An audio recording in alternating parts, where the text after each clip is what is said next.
ಬೇರೆ ಪನ ಡಾಕ್ಟ್ರೆ ಬೇರೆ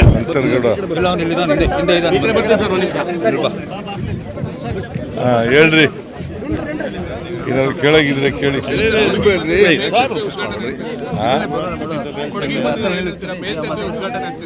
ಕೊಡಗಿಗೆ ಬರ್ತಲೇ ಇರ್ತೀನಿ ನಾನು ಯಾವಾಗ.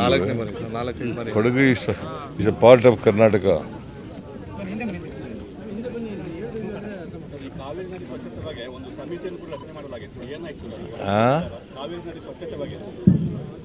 ಕಮಿಟಿ ಅವ್ರೇನು ಇನ್ನೂ ವರದಿ ಕೊಟ್ಟಿಲ್ಲ. ಇನ್ನೂ ಕೊಟ್ಟಿಲ್ಲ. ಕೊಟ್ಟ ಮೇಲೆ ನಾವು ನೋಡ್ತೀವಿ ಅದನ್ನು.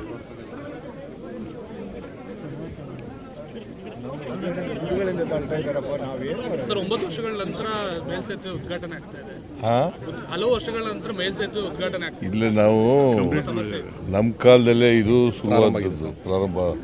ನಾನೇ 2016ರಲ್ಲಿ ಇದಕ್ಕೆ ಮಂಜೂರಾತಿ ಕೊಟ್ಟದ್ದು. 2017ರಲ್ಲಿ ಪ್ರಾರಂಭ ಆಯಿತು. ಅದು ಬಿಜೆಪಿಯವರು ಸರ್ಕಾರದಲ್ಲಿದ್ದಾಗ ಪೂರ್ಣ ಮಾಡಲಿಲ್ಲ, ವಿಳಂಬ ಆಯಿತು.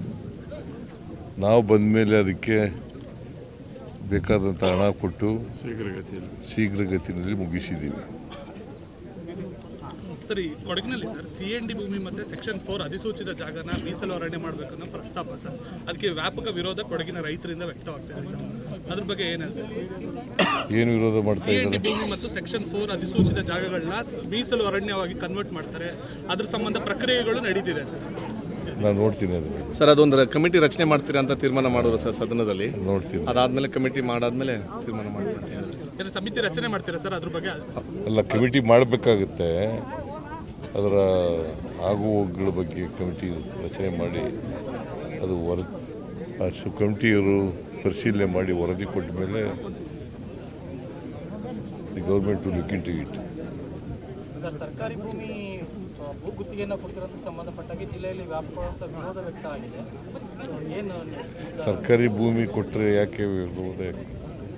ನಿವೇಶನ ಇಲ್ಲದವರಿಗೆ ಕೊಡಿ, ಸೈಟ್ಲೆಸ್ ಅವರಿಗೆ ನಿವೇಶನ ಇಲ್ಲದವ್ರಿಗೂ ಕೊಡ್ತೀವಿ, ಜಮೀನು ಇಲ್ಲದವ್ರಿಗೂ ಕೊಡ್ತೀವಿ. ಸರಿ, ವನ್ಯಜೀವಿ ಮಾನವ ಸಂಘರ್ಷ ಅದಕ್ಕೆ ವನ್ಯಜೀವಿ ಮಾನವ ಸಂಘರ್ಷ ಎಲ್ಲ ಕಾಡುಗಳಲ್ಲೂ ಕೂಡ ನಡೀತಾ ಇದೆ, ಕಾಡಂಚಿನಲ್ಲಿ ನಡೀತದೆ. ಕಾರಣ ಯಾಕಪ್ಪ ಅಂತಂದರೆ ಪ್ರಾಣಿಗಳು ಕಾಡಿನಿಂದ ಹೊರಗಡೆ ಬಂದ್ಬಿಡ್ತವೆ. ಆನೆಗಳು, ಚಿರತೆಗಳು, ಹುಲಿಗಳು ಇವೆಲ್ಲ ಬಂದ್ಬಿಡ್ತವೆ. ಒಂದು ಪ್ರಾಣಿಗಳು ಜಾಸ್ತಿ ಆಗಿರೋದು ಕರ್ನಾಟಕದಲ್ಲಿ, ಆನೆಗಳು, ಹುಲಿಗಳು, ಚಿರತೆಗಳು. ಕೇಳಿಸ್ತಾ ಇಲ್ವೇನಮ್ಮ? ಆನೆಗಳು, ಚಿರತೆಗಳು ಕರ್ನಾಟಕದಲ್ಲಿ ಜಾಸ್ತಿ ಆಗ್ತಾ ಇದ್ದಾವೆ. ಒಂದು. ಎರಡನೇದು, ಅವು ಆಹಾರಕ್ಕೋಸ್ಕರ, ನೀರಿಗೋಸ್ಕರ ಹೊರಗಡೆ ಬಂದ್ಬಿಡ್ತವೆ ಕಾಡಿನಿಂದ. ಸೊ ಹಾಗಾಗಿ ನಾವು ಈಗ ಬ್ಯಾರಿಕೇಡನ್ನು ನಿರ್ಮಾಣ ಮಾಡ್ತಕ್ಕಂಥ ಕೆಲಸವನ್ನು ಮಾಡ್ತಾಯಿದ್ದೀವಿ. ಅವು ಪ್ರಾಣಿಗಳು ಹೊರಗಡೆ ಬರದ ರೀತಿ ನೋಡ್ಕೊಳ್ತಕ್ಕಂಥ ಎಲ್ಲ ಪ್ರಯತ್ನಗಳನ್ನು ಮಾಡ್ತೀವಿ. ಹಾಗಾಗಿ ಮಾನವ ಸಂಘರ್ಷ ಇದೆಯಲ್ಲ, ಪ್ರಾಣಿಗಳ ಜೊತೆ ಮಾನವ ಸಂಘರ್ಷ, ಅದನ್ನು ತಪ್ಪಿಸಲಿಕ್ಕೆ ಎಲ್ಲ ಕೆಲಸಗಳನ್ನು ಮಾಡ್ತೀವಿ ನಾವು. ಸರ್, ನಾಳೆ ಸೆಂಟ್ರಲ್ ಬಜೆಟ್ ಮಂಡನೆ ಆಗ್ತಿದೆ, ಬಟ್ ನೀವು ಈಗಾಗಲೇ ಹೇಳಿದ್ರೆ ನಮ್ದೇನು ನಿರೀಕ್ಷೆಯನ್ನು ಮಾಡ್ಲಿಕ್ಕೆ ಆಗಲ್ಲ ಅಂತೇಳಿ. ಬಟ್ ರಾಜ್ಯಕ್ಕೆ ಪ್ರಮಾಣದಲ್ಲಿ ತೆರಿಗೆ ಬರಬೇಕಾಗಿದೆ. ಮತ್ತೊಂದು ಕಡೆ ನಾವೆಲ್ಲ ಕೇಳಿದ್ದೀವಪ್ಪ, ಎಲ್ಲ ಕೇಳಿದ್ದೀವಿ. ಅವರು ಕ್ಯೂಡ್ರ ಥರ ಇದ್ದಾರಲ್ಲ.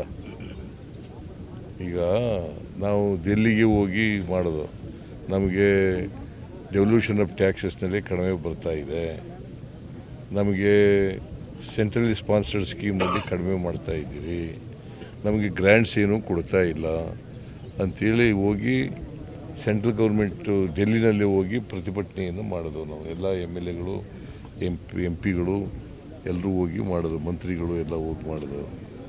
ಆಮೇಲೆ ಕಳೆದ ವರ್ಷ 23-24ರಲ್ಲಿ 23-24 ಬಜೆಟ್ನಲ್ಲಿ ಅವರು ಅಪ್ಪರ್ ಭದ್ರಾ ಯೋಜನೆಗೆ 5300 ಕೋಟಿ ಕೊಡ್ತೀವಿ ಅಂತ ಬಜೆಟ್ನಲ್ಲಿ ಘೋಷಣೆ ಮಾಡಿದ್ರು. ಎಷ್ಟು ದಿನ ಆಯಿತು ಬಜೆಟ್ ಆಗಿ? ಇವತ್ತಿನವ್ರಿಗೆ ಒಂದು ಪೈಸೆ ಕೊಟ್ಟಿದ್ದಾರಾ? ಅದಕ್ಕೆ ಹೇಳಿದೆ ನಾನು ಈ ಸರ್ಕಾರದಿಂದ ನಿರೀಕ್ಷೆ ಮಾಡ್ತೀವಿ, ಬಟ್ ನಿರೀಕ್ಷೆ ಖುಷಿಯಾಗ್ತವೆ ಅಂತ ಹೇಳಿದೆ. ನಿರೀಕ್ಷೆ ಮಾಡೋದೇ ಇಲ್ಲ ಅಂತಲ್ಲ, ಯಾಕಂತಂದರೆ we are in a federal structure ಅಲ್ವಾ, ಒಕ್ಕೂಟದ ವ್ಯವಸ್ಥೆನಲ್ಲಿದ್ದೀವಿ. ಒಕ್ಕೂಟದ ವ್ಯವಸ್ಥೆನಲ್ಲಿರುವಾಗ ಕೇಂದ್ರ ಸರ್ಕಾರಕ್ಕೆ ತೆರಿಗೆ ಕೊಡ್ತೀವಿ. ನಮ್ಮ ತೆರಿಗೆ ವಸೂಲು ತಗೊಳ್ಳಿಕ್ಕೋಸ್ಕರವಾಗಿ ನಮಗೆ ನ್ಯಾಯಯುತವಾಗಿ ಬರಬೇಕಾದಂಥ ತೆರಿಗೆ ಇದೆಯಲ್ಲ, ನಮ್ಮ ಪಾಲು, ಅದನ್ನು ಪಡ್ಕೊಳ್ಳಿಕ್ಕೆ ನಿರಂತರವಾದಂಥ ಪ್ರಯತ್ನಗಳನ್ನು ಮಾಡ್ತೀವಿ. Okay, thank you. ಇನ್ನೊಂದು ಮೂಢ ವಿಚಾರಕ್ಕೆ ಸಂಬಂಧಪಟ್ಟಾಗೆ ಸ್ನೇಹಮಯಿ ಕೃಷ್ಣ ಹೋಯ್ತಾರಲ್ಲ ಸರ್, ಅವರಿಗೆ ಒಂದಷ್ಟು ಬಲ ತುಂಬಲಿಕ್ಕೆ ಪ್ರಾಣಿ ಬಲಿಯೆಲ್ಲ ಮಾಡಿರ್ತಕ್ಕಂಥದ್ದು. ಯಾರು? ಪ್ರಸಾದ್ ಅತ್ತಾವರ ಅಂತ ಏನು ಮಸಾಜ್ ಪಾರ್ಲರ್ ಮಂಗಳೂರಿನಲ್ಲಿ ಆಯ್ತಲ್ಲ. ಹೆಚ್ಚಿನ ವಿಡಿಯೋಗಳಿಗೆ ಪ್ರತಿಧ್ವನಿ ಯೂಟ್ಯೂಬ್ ಚಾನೆಲ್ ಸಬ್ಸ್ಕ್ರೈಬ್ ಮಾಡಿ, ಬೆಲ್ ಐಕಾನ್ ಕ್ಲಿಕ್ ಮಾಡಿ.